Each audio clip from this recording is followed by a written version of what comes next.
one of the most important things, in addition to listening to your attorneys, is keeping good records. And keep your records separate, your business records separate from your personal records. As your businesses grow and prosper, it will become more and more important. The information that you keep and the financial data will help you make good, sound business decisions.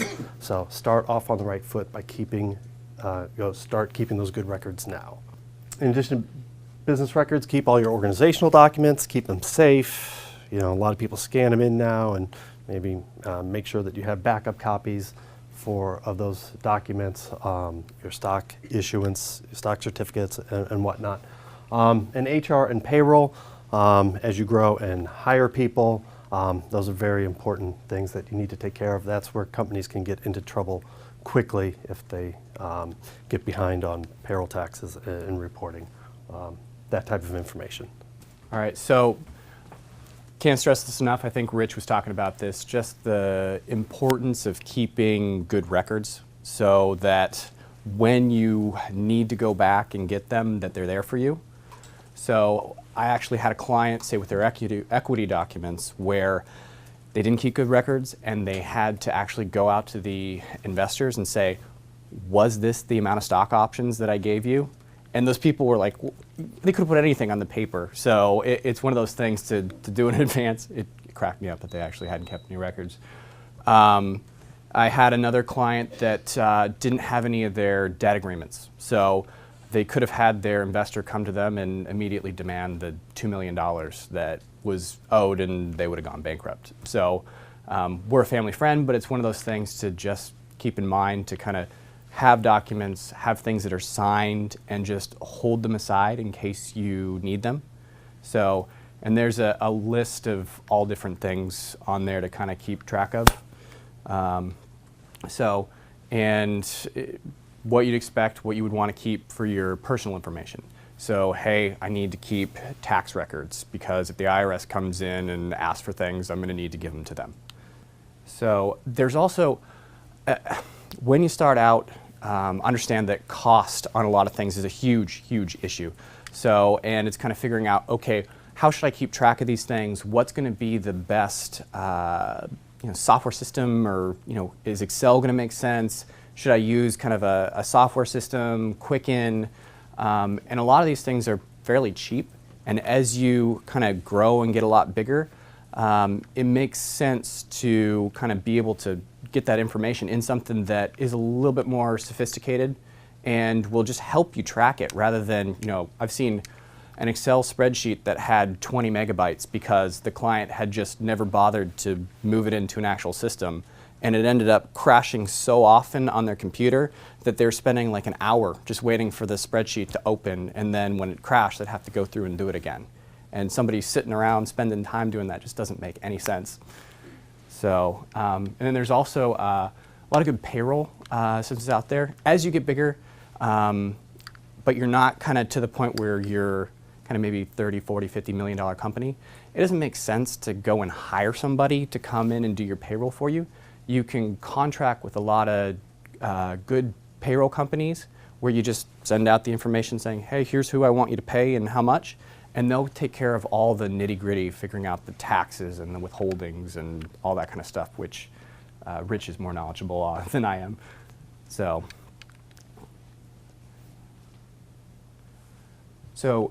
when you go through and actually gather together all those records, you can put together financial statements. And one that kind of people are most interested in this size is cash flow statement, because people want to know, okay, how much money is going out the door and how much money is coming in the door.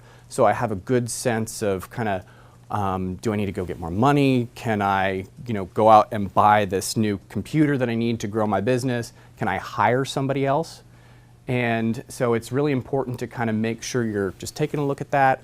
Kind of also planning out. We're going to talk about budgeting later to see, okay, I had a client that didn't budget, got to be where they're about 100 million in revenue, and it was owned by one guy, and what ended up happening is they weren't keeping good records, and he thought he had a bunch more money than he did, and so they went out and bought a bunch of new shiny machinery, and then all of a sudden had a $10 million bill come in, and he had to put his own money into the company in order to prevent it from going under, so which he was very unhappy about. So income statement, so there's a cash versus accrual. The cash is just, okay, what items have I actually paid for in cash?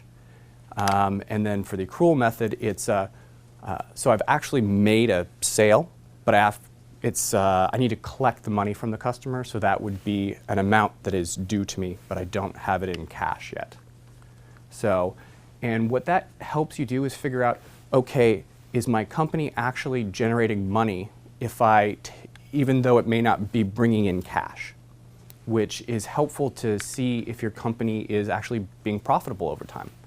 So, and then balance sheet is, okay, how much cash do I have, how much AR do I have, and that'll total up to an amount of assets that you have.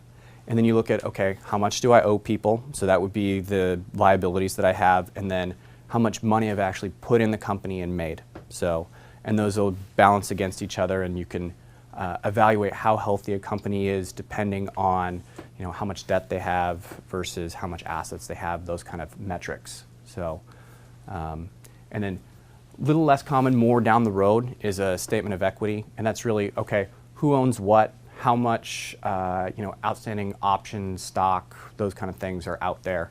And as you progress as a company, that can become more complicated, but there's people out there that can help.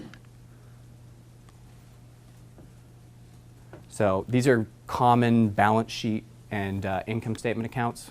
Let's see, so cash, pretty simple, AR, fixed assets. Most companies I see don't have a whole lot of fixed. It's going to be buying computers and that kind of things for stuff that might last a few years. So it's helpful if you say you have like 2 or 3 bank accounts to have separate accounts for each of those, so you can kind of track and figure out how much is in any given bank account. So it's kind of keeping things separate enough so that you can manage things as you need.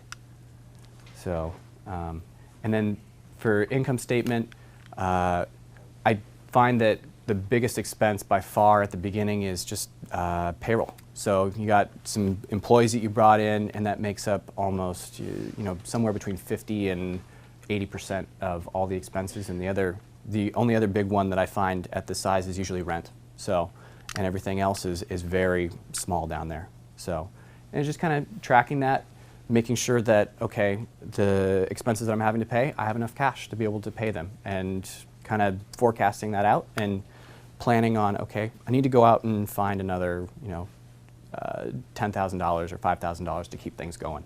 So just some other miscellaneous items. Choose a year end. So yeah, everyone needs a year end. Most people are on the calendar year. Some people aren't, but most people are. It's easier. Bank account reconciliations. It's just like your own personal checkbook. But you will have a different business account. Just make sure you reconcile it every month. You don't want something odd to be happening just like your own personal account. Record retention. We mentioned it earlier. So your organizational documents, your tax filings. General rule. So organizational documents keep forever. Equity information keep forever. Tax records generally is a 7-year rule of thumb. Some of them may be longer. Your financial statements, generally plan on keeping those forever. Your box of receipts, 3-4 years, enough to support it if audited. Budgeting, I think David had mentioned that before, budget out. We've had some conversations with some of you, and you're already figuring out your burn rate and how much you're spending each month. I mean, that's budgeting. But as you get bigger and more people, you'll be budgeting for payroll or for rent or facilities or for capital. So HR, we mentioned that before, and I'll mention it again later. Contract management, just keeping track of all those contracts. So you're entering into contracts with some customers or who's ever purchasing your product. Keep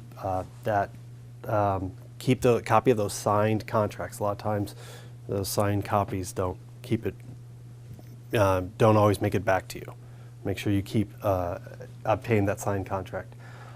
Stock option records, mention that again because we often see that those records aren't as thorough as they should be. All right, now moving on to the fun stuff, taxes. Yeah, bookkeeping's great, but why do you keep books? Well, you have to pay taxes at some point. What we would, I assume that most of you are set up as corporations. Even if you're not set up as corporations, if you're an LLC or you're going to elect to be an S Corp, these similar comments would apply. But most organizations, most startups that want to go out and get venture financing would be set up as corporations. And frequently they're set up as Delaware corporations. Issue number one, file timely. All right, you have a calendar year corporation, their tax return is due March 15th, you get an automatic 6-month extension. But make sure you file that extension. Corporation taxes are based upon net income, so if you're not making money, you don't owe any federal taxes. California will still want $800 from you, but again, I can't stress enough, file your tax returns timely. If you don't, you start messing up some tax accounting elections. So if you haven't filed, then come clean. There's some ways to get around any issues that may have derived there. Federal forms 1120, California forms 100. Most states have some sort of filing, corporate filing form. So I'm just talking to you all because you're here in California. Some of you may have what's called a nexus in other states. Maybe you have an employee there or you have an office there. Then you'd have to file a tax return in multiple states. But for now, my comments are really just related to California. So if you are in a position where you're making money, then and paying taxes, then you also may be in a situation where you have to pay quarterly estimated taxes. And those would be due March, June, September, and December. So employment taxes, again, file timely. Don't get behind on this stuff. This is where I've seen a lot of companies just get in trouble. So if you've ever worked before and you got a paycheck and you're supposed to get $100 and you only walk away with $70. That $30 the employer has to withhold for you and then has to pay it to the federal government or the state government. And if they don't do that, the IRS and the state doesn't have a lot of sympathy for companies that don't pay over that $30.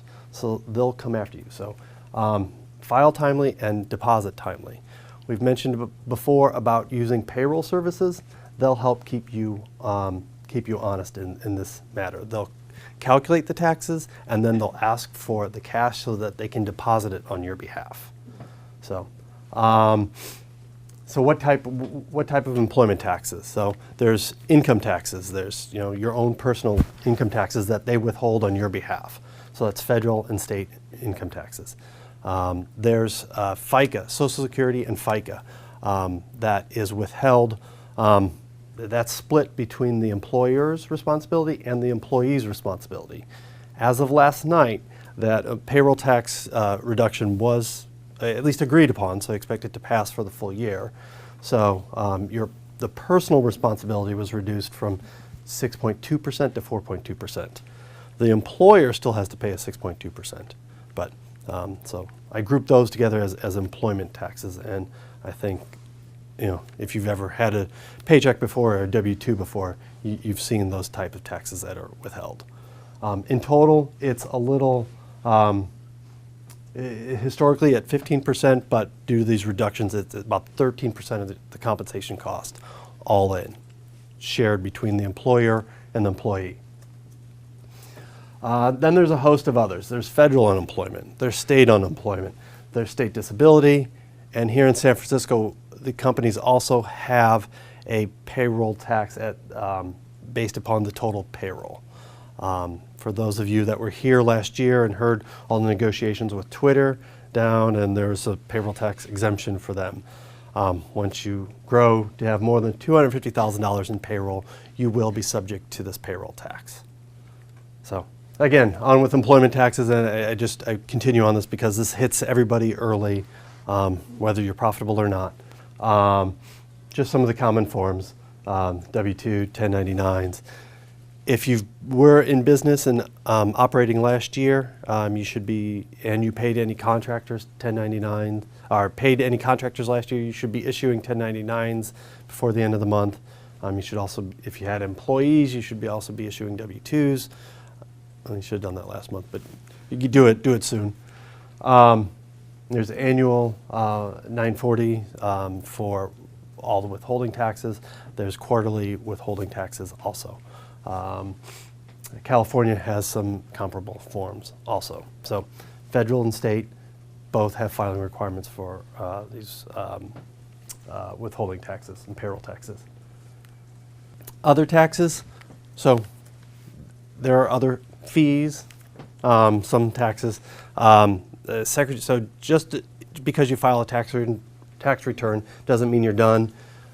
You generally will have an annual fee to the Secretary of State just for the purpose of doing business or registering as a company with the state. If you are organized under Delaware law, you also will have a franchise tax payable to the state of Delaware. It's an online filing and calculation. There's two different ways to calculate it. Try both out, because one often will give you some obscenely high fee, because it's based upon number of shares. So based upon how you are organized, it can give you a little shock. But if you try both methods, there's one method that's much more reasonable. That's due March 1st. So if you have been in existence last year, you should be checking that out before the end of this month.